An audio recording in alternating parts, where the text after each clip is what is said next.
The sirens had stopped, but he could hear voices, onlookers, confused, excited, probably tick-tocking the event live. The cops had sped to the bar in mere minutes. A few more seconds and witnesses would be waving them in this direction.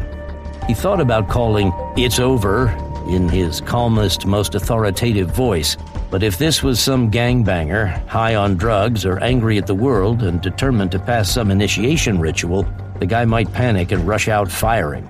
And Trapp, a tad drunk and slower than optimal, might not evade death a second time that night. But it was no choice at all. Not really. Trapp charged and shoved at the dumpster, which jumped thanks to that one off-kilter wheel. The thump told Trapp it had hit its target.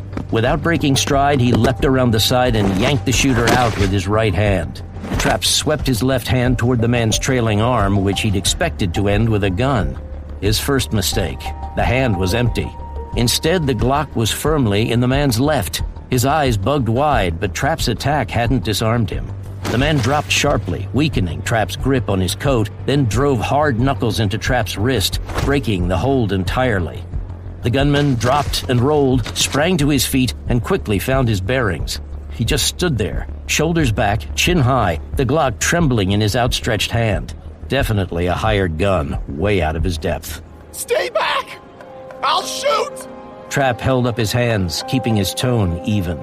Think about this. You fired, 14 rounds? That Glock carries 15 in the mag, and you didn't have time to reload. The way your hand's shaking? Are you sure you can make the shot? Because you better be. I won't give you a chance to reload. The shooter's eyes flicked to his gun and back to Trapp. "Enough for one guy?" Maybe. But then what? You're alone, no backup. The cops will be here any second. Trapp looked around, as if the boys in blue might rappel from a nearby rooftop at any second. I know you're willing to kill. Maybe you have already. But I'm guessing that someone else gave you that gun. You're not that familiar with it, or you'd have been more accurate in the attack on the bar. I just need to know one thing before you pull that trigger. The gunman swallowed, his head moving in micro-twitches as he frantically checked for approaching cops. From a couple of feet away, even the most inept marksman couldn't fail to hit some part of Trapp. But this man continued holding the gun one-handed, like a rapper in a music video. His arm wavered, the hunk of metal tiring his muscles. That gave Trapp a fraction of a second advantage, perhaps as much as a half-second. The fatigue making it more difficult to apply the necessary 5.5 pounds of pressure needed to depress the Glock's trigger mechanism. Enough of the guy's arm was visible to reveal that the tendons in his forearm were not yet tensed for firing. He was fighting the gun's weight more than prepping to shoot. Additionally, he was aiming at Trapp's head, much smaller than his center mass, which made for a trickier target. Potentially another quarter-second advantage. You're clearly no jihadi. Doesn't feel personal either. So who hired you? The shooter's hand wavered again, 3 fingers and his thumb tightening on the grip, but the trigger finger remained looped in the guard. Who was the target? Was it me? Joshua?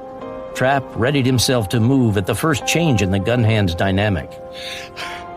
I can't. They'll kill me. I can protect you. Trapp inched closer. Help you cut a deal. But you've got to put the gun down. For a moment, it seemed like the shooter might comply. His arm began to lower, his grip on the Glock loosening. Trapp transferred his weight to the balls of his feet, then twisted ever so slightly and slowly. If the arm lowered a few more degrees, he could attack the guy safely. When a police siren whooped, the shooter's eyes snapped wide again, wild and desperate. He raised the gun, finger on the trigger. Trapp launched down and to the side, swiping the gun arm, expecting a discharge. Instead, he heard the mewling of a terrified kid. Instead of twisting for a shot at Trapp, the gunman pulled himself away. Trapp held onto his coat collar, revealing the tail of an intricate tattoo curling up from the man's back. As he reached for the throat, ready to apply a chokehold, Trapp's inebriation must have slowed his usual lightning-fast calculations. He got his forearm around the man's neck, but his enemy did something unexpected.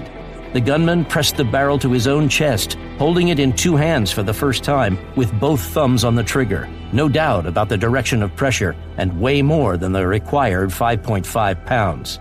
Trapp pushed him away a half second before the gun went off.